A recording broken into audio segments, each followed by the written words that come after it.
Impact of motivation on learners. External motivation can cause learners to add some more effort to their work. When you motivate them externally, bringing in their interests into the class, bringing in their experience into learning, you're teaching us a very high concept and you're using the things they understand and you're bringing it and you are exploring it with them. In mathematics, I still remember, I think I learned this expression, eureka, in when I was doing philosophy in year one. Eureka. It was when somebody, I can't remember who was the mathematician that discovered a particular formula and all that. He shouted, Eureka, I found it. Okay? The excitement of Eureka is in your classrooms. When children, sometimes you see them, they just stretch out their hands in excitement. Some of them jump up in excitement in your class. I got it. Or they shout in class in excitement. It's normal. The child has discovered something that motivates them, and that motivation is going to carry them on. They put in more effort, whereas the average learner will find learning boring. So we have to bring learners to the point in which they're motivated to go higher. So they struggled and they got the answer and they excited, they shout out in class. That's motivation. All right. So when we're dealing with the level of motivation, we can talk about learner engagement also. The tasks you give can be demotivating. Some tasks are very boring. Like somebody said, why don't I send them off to the textbook to use to explore a theory? That's boring. That is demotivating. How would you like to be given that task? Think about it. Your professor tells you, all of you, you need to buy my textbook. Yes. The assignment is going to come from the textbook, this, that. Is that what we went to school for? To just read one textbook or to learn from a textbook? If textbooks are supposed to teach us, why am I in school? Okay? So you must add the two together, the exploration that is guided by the teacher and the exploration of materials. All right? So please consider whether you're giving tasks that are demotivating or are low level. They're not challenging at all. Read and then give a list. Oh my goodness, a list at certain levels? No, even for any task, giving an assignment to list the number of whatever is a boring task.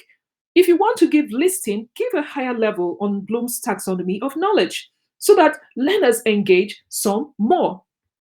So the impact is that it brings more effort. Learners can put in more effort. However, it's not lasting. Extrinsic motivation is not usually long lasting as much as the intrinsic motivation. So if you can get the child to the level where they have pleasure in mathematics, some people love mathematics, like my husband loves mathematics. Some people love certain subjects. You don't need to push them. You don't need to, they just love it and they will do it. They'll calculate, they sit down, calculate, they got it right. Or even if they miss it, they will try again. They can spend hours calculating. They're not feeling it because intrinsically they have a love for the subject. Okay, so we can use rewards to motivate, but remember, motivation will wane, especially when we give rewards over and over again. All right, negative motivation is caused by fear and it can also motivate, but then how long will it last? Now, I want to talk about negative motivation. A lot of the times, teachers use negative motivation. They're saying, if you don't do this, you will not get this. Whereas you would rather say, do this and you will get this. All right? But teachers use both of them. Both of them don't last too long, but they do work, I must tell you. But rather than using negative motivation, I'd say use positive. Some people are afraid of failure, and the fear of failure motivates them, but they are adults. Children are not motivated by fear of failure. It's adults who are motivated by the fear of failure. Okay? But an adult who is not motivated by a fear of failure, but a need to succeed, is probably going to succeed with at least a healthy body and a healthy mind. While the other one who is afraid of failure may succeed, but with an unhealthy mind. And we have cases of millionaires who take their lives because they can't just see a way out. It's negative motivation that has been driving them. And when they can't see a way out, they just step out of the equation. So, negative motivation, I wouldn't encourage it. Positive motivation, yes, but how long will it last? So, let's drive our children towards intrinsic motivation. Intrinsic motivation is the best type. It's self sustaining, it's not dependent on reward or punishment. So let's look at this now. This is a child climbing a mountain. This is another model to look at. So at the lower levels, you have extrinsic motivation. At the highest levels, you have um, um, intrinsic motivation. So this is almost like Maslow's hierarchy of needs. You know, somebody is interpreting it. Instrumental. At the very lowest level, the child is offered a reward and they work hard. Or they work hard because they want to avoid getting 0/5. It's a shame to them. So they work hard. Okay. Then they go higher. They want to be part of the crowd.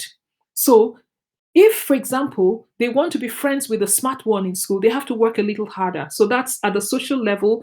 They seek approval from the crowd or from their peers or the teacher. That is also motivating. But at this level, you know, it's still teacher centered in the classroom. Okay. It's controlled by the teacher. The teacher is providing the reward, is giving the approval, is comparing, helping the learner to compare performance with their peers because they are seeing this one scores this, is teacher led.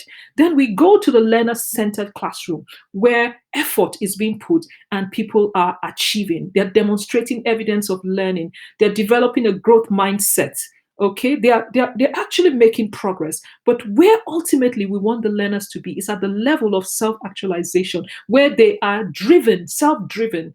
They're learning because they have a love for learning. So they enjoy your maths class, they enjoy English class, they enjoy everything because they have been taught that learning is a long life lasting experience and there are many benefits of it. Just try a little harder, you'll learn. So as they are engaging and they're getting their success, when they get to the level of success, they begin to self-actualize. Okay, they're happy about learning.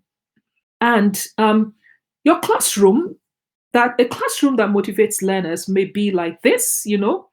It will be try and create a threat-free environment. You know, take the children out of the classroom sometimes. You need to know your learners, do group work, give students a sense of control. Let your objectives be driven by students, meaning that they are they are together with you, exploring concepts, and they're asking questions, they're probing, and they're going nearer and nearer to the objective, guided by you. Help students find intrinsic motivation. It's very important. Let's see, what do students like?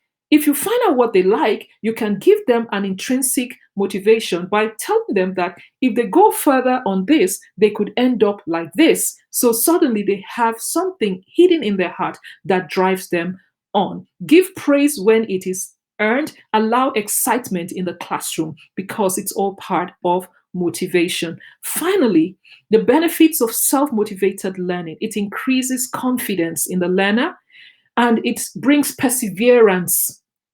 That is intrinsic motivation. The child does not give up.